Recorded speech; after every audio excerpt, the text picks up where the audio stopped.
Terima kasih saudara, Anda masih menyaksikan Kompas Siang bersama saya Niputu Trisnanda. Saudara, di libur panjang akhir pekan dan peringatan Maulid Nabi Muhammad, lalu lintas ke Puncak Bogor, Jawa Barat juga terpantau padat. Polisi menerapkan rekayasa lalu lintas. Satlantas Polres Bogor menerapkan rekayasa arus lalu lintas di jalur puncak sejak Sabtu pagi. Rekayasa lalu lintas diberlakukan karena padatnya kendaraan menuju puncak. Diprediksi volume kendaraan dari arah Jakarta menuju puncak terus meningkat.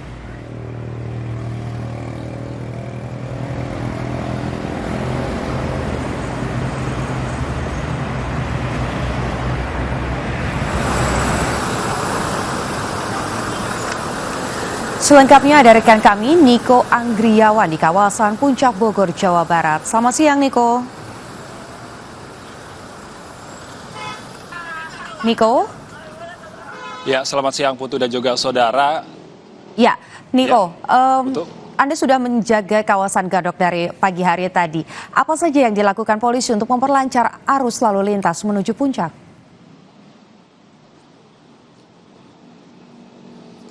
Ya, seperti yang terlihat di belakang saya, pada saat ini masih terjadi kepadatan arus lalu lintas yang terjadi di kawasan Simpang Gadok menuju kawasan puncak Bogor, Jawa Barat. Kepadatan ini didominasi oleh kendaraan-kendaraan yang berasal dari Jakarta dan juga sekitarnya yang ingin merasakan libur panjang akhir pekan pada tanggal 14, 15, dan juga 16 September 2024. Adapun tadi pihak kepolisian sudah menerapkan kontraflow dari arah exit tol Ciawi atau pintu keluar tol Ciawi dari pukul 9 dan baru saja dibuka oleh pihak kepolisian, dan kepadatan hanya terjadi di arah dari arah Jakarta dan hingga menuju puncak begitu ya. Dan yang di belakang saya pada saat ini merupakan yang arah balik, yang merupakan arah dari puncak menuju pintu tol Ciawi ini sudah kosong. Dan kemudian setelah itu antusiasme warga yang ingin berlibur di kawasan puncak ini sudah terlihat sejak pagi tadi pukul 6 sejak dilakukannya skema rekayasa arus lalu lintas ganjil genap yang dilakukan oleh pihak kepolisian pada pukul 6 hingga 7 waktu Indonesia Barat. Adapun pada pukul 7 setelahnya volume kendaraan yang sudah memuncak ini tidak bisa dibendung oleh pihak kepolisian dan akhirnya harus memberlakukan sistem satu arah. Dan kemudian pada siang hari ini rencananya pihak kepolisian juga akan memberlakukan sistem satu arah dari arah puncak menuju arah Jakarta hingga sore nanti, sebelum nantinya dilanjutkan sistem satu arah kembali dari arah Jakarta menuju puncak pada sore antara waktu maghrib hingga waktu isya. Berarti itu yang artinya bahwa hari ini pada Sabtu 14 September 2024 ini ada dua kali sistem satu arah dari arah Jakarta, yang kemudian satu kali dari arah puncak menuju Jakarta. Dan berikut lebih detailnya wawancara kami dengan Ibtu Ardian Novianto selaku Kepala Pembinaan Operasional Satlantas Polres Bogor terkait dengan situasi lalu lintas di kawasan Puncak Bogor, Jawa Barat.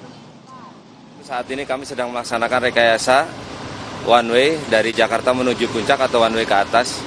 Memang mengingat dari mulai pukul 06.00 kami dari Satlantas Polres Bogor melaksanakan pola pengaturan sistem ganjil genap.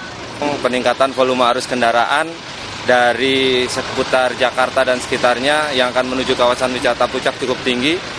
Terlihat dari 1 jam dari pukul 6.00 sampai dengan 7.00 itu arus kendaraan yang masuk sudah 2.800. Mengingat memang ambang batas dari normal di jalur puncak itu adalah setiap 1 jam itu kurang dari 2.000 atau hanya 1.500 kendaraan yang...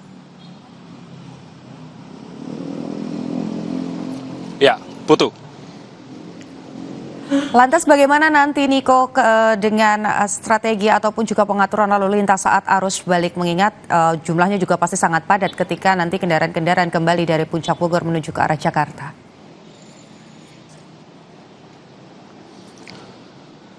Untuk arus balik sendiri nantinya pihak kepolisian juga masih sama, yakni memberlakukan sistem rekayasa lalu lintas ganjil genap dan juga sistem rekayasa lalu lintas satu arah. Namun adapun ganjil genap sendiri ini sudah diberlakukan sejak Jumat kemarin dan dipastikan selesai pada tanggal 16 September 2024. Adapun pihak kepolisian menyatakan bahwa sistem satu arah ini akan diberlakukan secara situasional apabila nantinya terlihat adanya kepadatan-kepadatan di titik-titik tertentu di kawasan Puncak Jawa Barat, nanti baru akan diberlakukan sistem satu arah. Kembali ke studio, Putu. Terima kasih Niko Anggriawan melaporkan secara langsung dari Simpang Gadok di kawasan Bogor, Jawa Barat. Saudara, informasi lainnya, Tirta Gangga Festival 2024 di Karangasem menjadi daya tarik bagi wisatawan asing dan juga domestik. Festival ini untuk menghargai air sebagai sumber kehidupan. Taman Tirta Gangga di Karangasem, Bali, jadi tempat festival yang digelar selama 3 hari. Pentas seni dan budaya khas Karangasem yang dipamerkan di festival ini menarik banyak wisatawan asing. Tema festival, Angrita Tirta Ikanang Langon, adalah untuk menghargai air sebagai sumber kehidupan. Tirta Ikanang Langon, kita memuliakan air sebagai sumber kehidupan dari sisi pembinaannya. Jadi, Taman Tirta Gangga merupakan sebuah objek wisata. Jadi, kita berusaha menghidupkan pariwisata di Kabupaten Karangasem. Untuk kunjungan Taman Tirta Gangga itu memang dari dulu memang sudah tinggi. Digelarnya festival juga diharapkan dapat melestarikan budaya yang dimiliki Kabupaten Karangasem. Dengan adanya festival seperti ini kan kita mempromosikan, itu harapan kita ada tambahan daya tarik. Daya tarik tambahan, kemudian kunjungan pasti akan meningkat. Salah satu pengunjung mengungkapkan kebahagiaannya saat menikmati festival. I've always wanted to see this, and we just arrived, and it was a nice festival, so it's like an extra bonus. It's nice from the USA to see the culture of the Balinese, and makes it, I think, extra special to visit. Festival Tirta Gangga yang digelar pada 14 sampai 16 September ini diharapkan menambah jumlah kunjungan wisatawan ke Kabupaten Karangasem serta melestarikan berbagai seni dan budaya peninggalan Kerajaan Karangasem. Eka Winarta, Kompas TV, Karangasem, Bali. Usai jeda, saudara, di rapat kabinet terakhir di Ibu Kota Nusantara, Presiden Joko Widodo meminta maaf. Rapat kabinet dihadiri para menteri dan Wakil Presiden Ma'ruf Amin.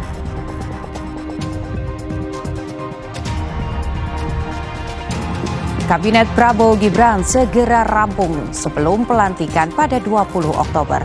Sejumlah nama sudah disebut masuk jajaran menteri, termasuk orang dekat Prabowo yakni Sugiono.